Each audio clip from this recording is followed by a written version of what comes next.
Good morning बच्चों। Good morning बच्चों, कैसे हो? आज अपन लॉकडाउन के दौरान ऑनलाइन क्लासेस स्टार्ट कर रहे हैं। वैसे तो गवर्नमेंट की तरफ से भी कई सारे वीडियोज़ आते हैं, फिर भी मेरी इच्छा हो रही है कि क्यों नहीं आपके साथ ऑनलाइन कुछ शिक्षण सामग्री शेयर की जाए। तो क्लास 10 का पाठ है छठा, जैव प्रक्रम। बहुत अच्छा पाठ है। बोर्ड एग्जाम के अंदर बड़े नंबर के सवाल आता है। इसके अंदर 6-7 नंबर के क्वेश्चन इसके अंदर आते हैं। एक बड़ा क्वेश्चन आता है और 1-2 छोटे क्वेश्चन आते हैं। जैव प्रक्रम, जैसा कि आप लोग जानते हैं, जैव का मतलब जीव जंतु से संबंधित है और प्रक्रम का मतलब है कुछ सिस्टम्स जीव जंतुओं के शरीर में होते हैं जो उनके शरीर को चलाने का काम करते हैं। तो जीवों से संबंधित वो सभी सिस्टम्स जो किसी जीव को चलाने के लिए या उसको जीवित रखने के लिए आवश्यक होते हैं, जैव प्रक्रम कहलाते हैं। इससे पहले हम थोड़ा सजीव और निर्जीव के बारे में थोड़ा सा जिक्र कर लेते हैं। वैसे अपन जानते हैं कि सजीव क्या होते हैं, निर्जीव क्या होते हैं। इन दोनों के बीच में अंतर अपन अच्छी तरह से जानते हैं, छोटी कक्षा में भी पढ़े हैं। सजीव और निर्जीव में अंतर, कोई भी जो वस्तु है यदि गति कर रही हैं, चल रही हैं, दौड़ रही हैं, तो अपन कह सकते हैं कि वो सजीव हैं। और यदि कोई वस्तु इस प्रकार की क्रियाएं नहीं करती हैं, उसको अपन निर्जीव बोलते हैं। जैसे कुत्ता दौड़ रहा है, गाय जुगाली कर रही हैं, इंसान जोर से चीख रहे हैं, तो अपन समझ जाते हैं कि ये सभी क्या हैं, सजीव हैं। क्या कुत्ता, गाय और इंसान सो रहे हैं तब भी अपन उसको सजीव मानेंगे? हम कैसे पता लगाएंगे कि ये सजीव हैं? हम उन्हें सांस लेते देखते हैं तो जान लेते हैं कि वे सजीव हैं। अर्थात गाय, कुत्ता, इंसान सांस लेते हैं तो वो सजीव हैं। पौधों के बारे में हम कैसे जानेंगे कि वो सजीव हैं? इनमें से कुछ कहेंगे कि वे हरे दिखते हैं, लेकिन उन पौधों के बारे में क्या कहेंगे जिनकी पत्तियां हरी न होकर अन्य रंग की होती हैं? वे समय के साथ वृद्धि करते हैं, अतः हम कह सकते हैं कि वे सजीव है।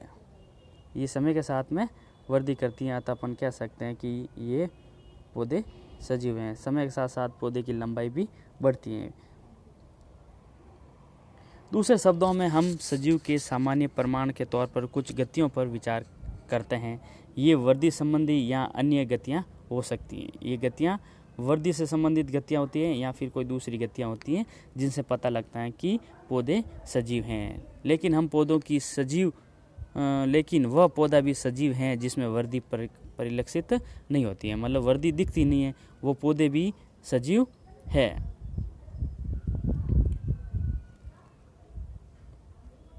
अतः दिखाई देने वाली गति जीवन के परिलक्षित लक्षण के लिए पर्याप्त नहीं है। अतः बाहर से देखकर हमें पता लगता है कि कोई वस्तु गति कर रही है, कोई जीव गति कर रहा है, सांस ले रहा है, तो अपन उसको सजीव कहते हैं। परंतु केवल बाहर से देखने से भी पता नहीं लगा सकते हैं कि सजीव है या नहीं है। इसके लिए हमें कुछ अति सूक्ष्म स्केल पर होने वाली गति जो आंखों से दिखाई नहीं देती हैं, उनके आधार पर भी वस्तु या व्यक्ति सजीव होता है। उदाहरण के लिए अणुओं की गति, परमाणु की गति के आधार पर भी अपन सजीव को आसानी से समझ सकते हैं। यह अदृश्य आणविक गति जीवन के लिए आवश्यक है। यदि हम प्रश्न किसी व्यावसायिक जीव विज्ञान से करें तो उसका उत्तर सकारात्मक होगा। मतलब जो आणविक गतियाँ होती हैं जिनमें वो सभी सजीव होते हैं। वास्तव में विषाणु के अंदर आणविक गति नहीं होती। ये देखो पॉइंट समझने लायक हैं। विषाणु का मतलब वायरस इंग्लिश में बोलते हैं। विषाणु का मतलब क्या है? वायरस में गति अपन को दिखाई नहीं देती। वायरस एक अपवाद है। जब तक कि वे किसी कोशिका को संक्रमित नहीं करती तब तक वो निर्जीव होते हैं। अतः इसी कारण ये विवाद बना हुआ है कि वे वास्तव में सजीव है या नहीं। वायरस किसी जीवित शरीर के अंदर प्रवेश करता है, चाहे इंसान हो चाहे जानवर हो, तो उसके अंदर वो सजीव हो जाता है, और वातावरण में खुला पड़ा रहता है तो वो निर्जीव की भांति व्यवहार करता है। इसलिए वायरस क्या बना हुआ है? विवाद का विषय बना है। इसलिए यह सजीव है या नहीं, अतः इन दोनों के बीच का होता है। इसलिए वायरस सजीव और निर्जीव के बीच की योजक कड़ी है। याद रखना बच्चों, वायरस सजीव और निर्जीव के बीच की क्या है? योजक कड़ी है। अभी कोरोना वायरस चल रहा है, सरकार इनसे बचने के लिए खूब प्रयास कर रही है। हम लोग भी घर के अंदर रह करके उनसे बचने की कोशिश करते हैं, क्योंकि ये वातावरण में पड़ा है तब तक निर्जीव है। इसको 7 से 14 दिन तक ये वातावरण में पड़ा रहेगा तो ऑटोमेटिकली डिस्ट्रॉय हो जाएगा, नष्ट हो जाएगा, निष्क्रिय हो जाएगा। यदि इनसे पहले अपन उससे संक्रमित होते हैं तो अपने अंदर प्रवेश करता है और वो वापस जीवित हो जाता है और वृद्धि करने लगता है। इसलिए आप लोगों से मेरा निवेदन है कि आप अपने घर में ही रहें और ऑनलाइन स्टडी से आप पढ़ाई करें, ताकि आप इस भयंकर स्थिति से बच सकते हैं। जीवन के लिए आणविक गतियाँ क्यों आवश्यक हैं? ये क्वेश्चन है कि जीवन के लिए आणविक गतियाँ क्यों आवश्यक हैं। पूर्व कक्षा में हम देख चुके हैं कि सजीव की संरचना सुसंगठित होती है। सजीव की संरचना कैसी होती है? सुसंगठित होती है। इसमें उत्तक, अंग, तंत्र और पूरा व्यवस्थित रूप से होता है। इन्हें उत्तक कहते हैं। उत्तकों द्वारा हमारे शरीर का निर्माण होता है। कुछ उत्तक आपस में मिलकर के अंग बनाते हैं, अंग से तंत्र बनता है, तंत्र से पूरा शरीर बनता है। उत्तकों में भी क्या होती हैं? कोशिकाएं होती हैं। उत्तकों के अंदर क्या होती हैं? कोशिकाएं होती हैं। अतः कोशिका मिलकर उत्तक बनाते हैं। कोशिकाओं में छोटे घटक होते हैं। कोशिकाओं के अंदर भी और कई सारे छोटे घटक होते हैं। सजीव की यह संगठित एवं सुव्यवस्थित संरचना समय के साथ पर्यावरण के प्रभाव के कारण विघटित होने लगती है। कोशिका की जो ये संरचना है ना, ये समय के साथ साथ में विघटित होने लगती हैं। यदि ये व्यवस्था टूटती है, मतलब कोशिका के अंदर जो पदार्थ हैं वो टूटते हैं, तो जीव और अधिक समय तक जीवित नहीं रह पाएगा। अतः जीवों के शरीर को मरम्मत और अनुरक्षण की आवश्यकता होती है। जीवों के शरीर को किसकी आवश्यकता होती है? मरम्मत और अनुरक्षण की आवश्यकता होती है। ध्यान देने वाला पॉइंट है बच्चों, ये ध्यान रखना, मरम्मत और अनुरक्षण। तो सजीवों के शरीर को मरम्मत और अनुरक्षण की आवश्यकता होती है, क्योंकि हमारा शरीर जो कोशिकाओं से बना होता है, कोशिका के अंदर कई सारे पदार्थ होते हैं, वो पदार्थ टूटते रहते हैं। तो यदि ये टूटते रहेंगे तो सजीव का शरीर बिखर जाएगा और वो नष्ट हो जाएगा। अतः इनके शरीर को बनाए रखने के लिए मरम्मत और अनुरक्षण की आवश्यकता होती है, क्योंकि ये सभी संरचनाएं अणुओं से मिलकर बनी होती हैं। अतः उन्हें अणुओं को लगातार गतिशील बनाए रखना चाहिए। सजीवों में अनुरक्षण प्रक्रम कौन कौन से हैं? आइए अपन देखते हैं कि अब अपने शरीर को सुरक्षित रखने के लिए, टूट फूट की मरम्मत के लिए, अर्थात अपन कहेंगे अनुरक्षण के लिए हमारे शरीर में बहुत सारे तंत्र होते हैं। वो कौन कौन से होते हैं, आइए अपन इनके बारे में अध्ययन करते हैं। तो सबसे पहले अपन देखते हैं कि वो जैव प्रक्रम, जीवों में जो प्रक्रम होते हैं, सिस्टम होते हैं जो हमारे शरीर की टूट फूट की मरम्मत और वृद्धि में सहायक होते हैं, उसको अपन जैव प्रक्रम के अंदर पढ़ते हैं। जैव प्रक्रम क्या है? जीवों का अनुरक्षण कार्य निरंतर होना चाहिए। मतलब जीवों के शरीर में जो कोशिकाएं के अंदर जो पदार्थ हैं टूटते फूटते हैं, इनका रिपेयरिंग का काम निरंतर होना चाहिए, उसको बोलते हैं अनुरक्षण। अनुरक्षण का कार्य निरंतर होना चाहिए। यह उस समय भी चलता है क्या? अनुरक्षण उस समय भी चलता है जब वे कोई विशेष कार्य नहीं कर रहे हैं। जीव कोई भी विशेष कार्य नहीं कर रहा है, अर्थात यदि सजीव कोई सो रहा है तो भी उसके शरीर में कोशिकाओं के अंदर जो पदार्थ हैं टूटते रहते हैं और इनको रिपेयरिंग के लिए, अनुरक्षण के लिए काम करते रहना चाहिए। अर्थात अनुरक्षण भी लगातार चलता रहना चाहिए, नहीं तो शरीर बिखर जाएगा। जब हम सो रहे हैं अथवा कक्षा में बैठे हो, उस समय भी अनुरक्षण का काम चलता रहना चाहिए। वे सभी प्रक्रम, नोट करना, ध्यान देना, वे सभी प्रक्रम जो सम्मिलित रूप से अनुरक्षण का कार्य करते हैं जैव प्रक्रम कहलाते हैं। क्या कहलाते हैं? जैव प्रक्रम। ध्यान रखना बच्चों, परिभाषा पूछी जाती है, जैव प्रक्रम किसे कहते हैं? तो वे सभी प्रक्रम जो सम्मिलित रूप से अनुरक्षण का कार्य करते हैं जैव प्रक्रम कहलाते हैं। क्या कहलाते हैं? जैव प्रक्रम कहलाते हैं। क्योंकि क्षति तथा टूट फूट रोकने के लिए अनुरक्षण प्रक्रम की आवश्यकता होती है, अतः इसके लिए उन्हें ऊर्जा की आवश्यकता होती है। रिपेयरिंग, शरीर को रिपेयर करने के लिए, अणुओं की टूट फूट की मरम्मत के लिए किसकी आवश्यकता होती है? ऊर्जा की आवश्यकता होती है। और यह ऊर्जा एकल जीव के शरीर के बाहर से आती है। ऊर्जा शरीर के अंदर नहीं बनती है, इनको अपन को बाहर से लेना पड़ता है। इसलिए ऊर्जा के स्रोत का बाहर से सजीव के शरीर में स्थानांतरण के लिए कोई प्रक्रम होना चाहिए। जो ऊर्जा सजीवों की टूट फूट के लिए आवश्यक होती है, ये ऊर्जा सजीवों के शरीर में नहीं बनती है, इनको बाहर से लेना पड़ता है। तो बाहर से जो भोजन है वो सजीवों के शरीर में जाएगा, तभी ऊर्जा मिलेगी। तो उसको भोजन को लेने के लिए और पचाने के लिए भी कोई न कोई क्या होना चाहिए, प्रक्रम होना चाहिए, सिस्टम होना चाहिए। यह ऊर्जा के स्रोत को हम भोजन तथा शरीर के अंदर लेने के प्रक्रम को पोषण कहते हैं। ऊर्जा का जो स्रोत है, जो भी भोजन है, कार्बोहाइड्रेट, वसा, प्रोटीन, विटामिन, खनिज लवण, ये सभी ऊर्जा के क्या स्रोत हैं। इन सबको भोजन और शरीर के अंदर लेने के जो प्रक्रम है उसको पोषण कहते हैं। तो ये पोषण प्रक्रम है, जो भोजन अपन ग्रहण करते हैं और वो पचेगा और उनसे हमें ऊर्जा मिलेगी, और इस ऊर्जा से हमारे शरीर के अंदर जो कोशिका हैं उसके अंदर अणु टूटते हैं, फूटते हैं, उसकी मरम्मत होती है।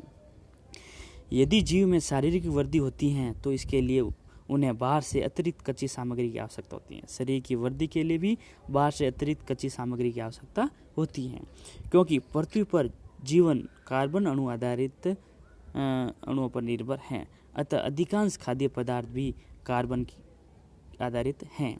इन कार्बन स्रोतों की जटिलता के अनुसार विविध जीव विभिन्न प्रकार के पोषण प्रक्रम को प्रयुक्त करते हैं। अलग अलग जीवों में जो पोषण का प्रक्रम होता है वो अलग अलग होता है। क्योंकि पर्यावरण किसी एक जीव के नियंत्रण में नहीं है, अतः ऊर्जा के ये बाह्य स्रोत विविध प्रकार के हो सकते हैं। शरीर के अंदर ऊर्जा के इन स्रोतों के विघटन या निर्माण की आवश्यकता होती है, जिससे ये अंततः ऊर्जा के एक समान स्रोत में परिवर्तित हो जाने चाहिए। यह विभिन्न आणविक गतियों के लिए यह विभिन्न जीव शरीर के अनुरक्षण तथा शरीर की वृद्धि के लिए आवश्यक अणुओं के निर्माण में उपयोगी है। इसके लिए शरीर के अंदर रासायनिक क्रियाओं की श्रृंखला की आवश्यकता है। उपचयन अपचयन अभिक्रियाएं अणुओं के विघटन की कुछ सामान्य रासायनिक युक्तियां हैं।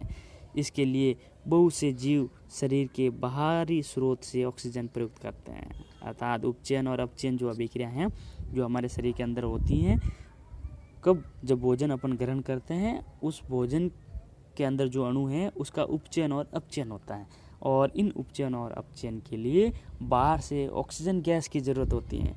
बिना ऑक्सीजन गैस के ये अणु टूटते नहीं हैं, उसका उपचयन और अपचयन नहीं होता है। अतः इनके लिए क्या चाहिए, ऑक्सीजन चाहिए। क्या चाहिए, ऑक्सीजन चाहिए, और ये ऑक्सीजन वातावरण से शरीर को अंदर लेने के लिए लेनी पड़ती है।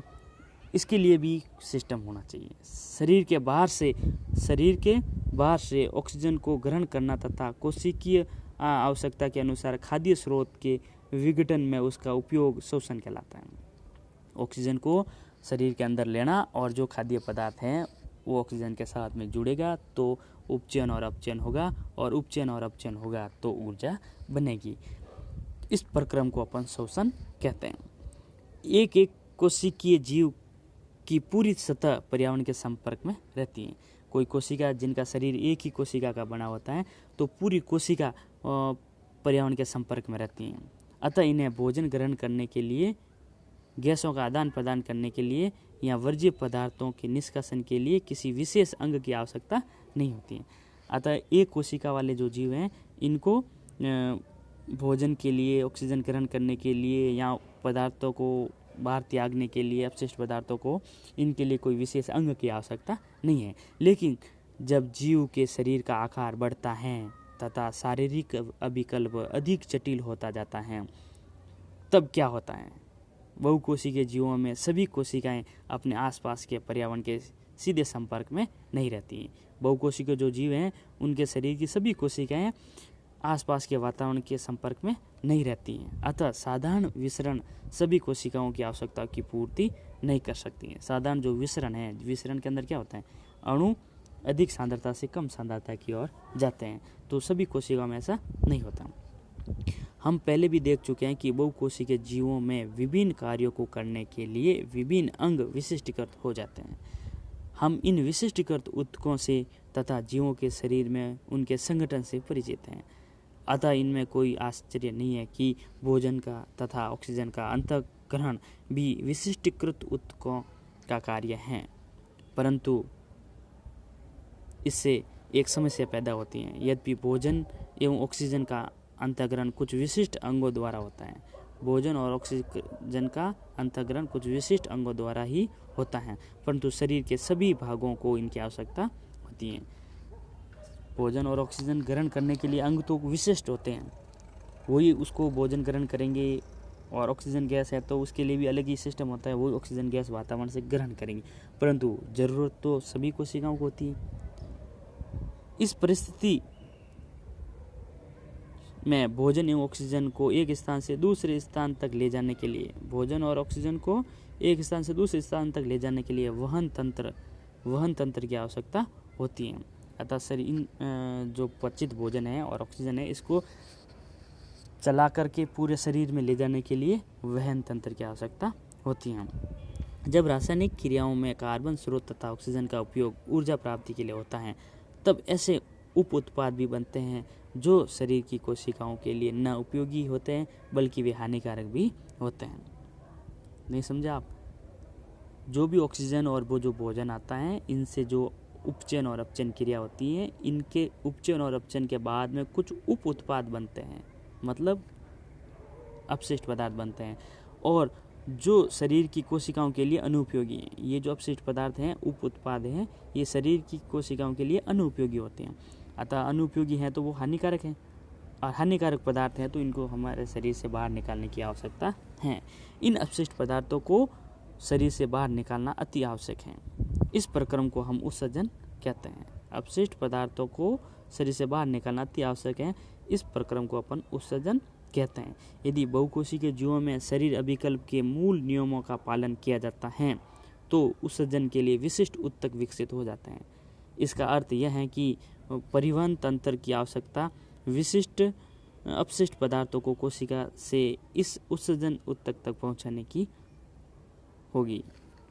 आइए हम जीवों का अनुरक्षण करने वाले प्रक्रमों के बारे में एक एक करके विचार करते हैं।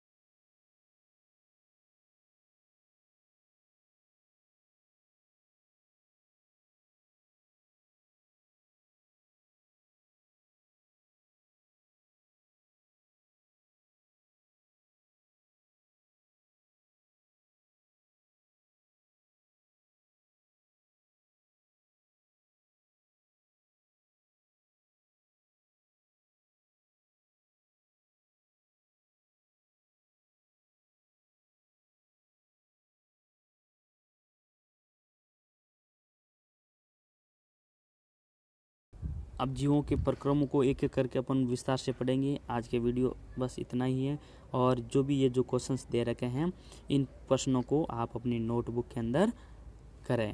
पहला क्वेश्चन, हमारे जैसे बहुकोशिकीय जीवों में ऑक्सीजन की आवश्यकता पूरी करने में विसरण क्यों पर्याप्त है। दूसरा क्वेश्चन, कोई वस्तु सजीव है, इसका निर्धारण करने के लिए किस मापदंड का उपयोग करेंगे। तीसरा क्वेश्चन, किसी जीव द्वारा किन कच्ची सामग्रियों का उपयोग किया जाता है। चौथा क्वेश्चन, सजीव के अनुरक्षण के लिए किन प्रक्रमों को आवश्यक मानोगे। धन्यवाद।